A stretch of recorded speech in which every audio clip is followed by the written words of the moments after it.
అభినిధానము అని ఒక సూత్రం ఒకటి ఉంది. కఖ గఘ ంగ ఉంది కదా, అందులో చివరిది వర్గ పంచమ ఉంటారు. చాఛా జాఝా ఇణి ఉంది కదా, ఇణి వర్గ పంచమ ఉంటారు.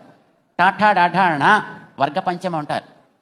పాఫ బాభ మ వర్గ పంచమం అంటారు.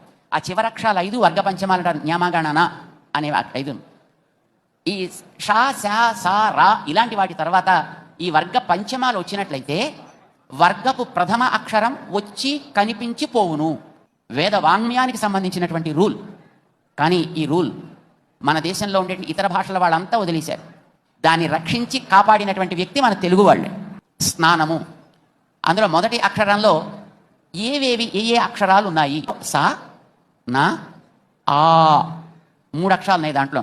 అయితే ఇందులో సకారం వచ్చింది, తర్వాత వర్గపు చివరిదైన నకారం వచ్చింది, స్నా. ఇప్పుడు ఏం కావాలి దీంట్లో అంటే ఆ వర్గ ప్రథమం వచ్చి పోవాలి. నకారానికి ఆ ఉండేటటువంటి వర్గ అక్షరాలు త థ ద ధ న. మొదటిదైన తకారము వచ్చి పోవును. మీరు దక్షిణ భాగానికి వెడితే నీరాడుగై అంటారు స్నానాన్ని. ఉత్తర భారతానికి వెడితే నహానా. కానీ మన అచ్చ తెలుగు వాడిని అడిగితే తానము, తకారం వచ్చిపోతుందని వేదం చెప్పింది. కానీ దాన్ని వదిలిపెట్టేసి నకారం మాత్రం తీసుకున్నారు ఇతర భాషల వాళ్ళు అంతా. అది ఉత్తర వాళ్ళు కావచ్చు, దక్షిణం వాళ్ళు కావచ్చు, వదలకుండా పట్టిన వాళ్ళు తెలుగు వాళ్ళు. కృష్ణుడు, ఇందులో కృ ఏమి లేవు. కృష్ణ, కృష్ణ అని పదం.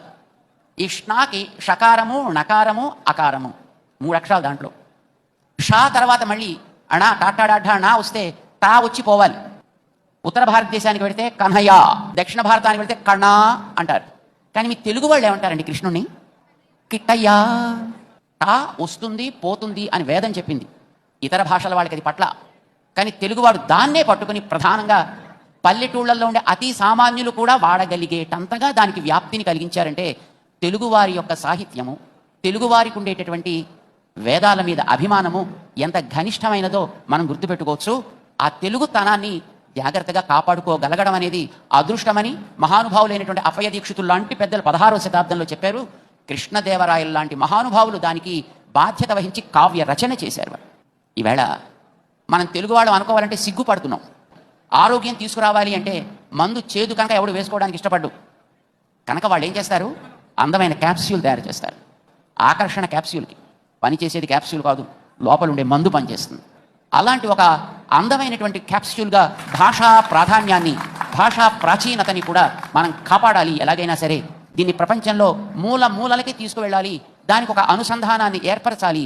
తెలుగు భాషామ తల్లిని మేము ప్రార్థన చేస్తున్నాం. అనేక మంగళ శాసనాలు చేస్తూ జై శ్రీమన్నారాయణ.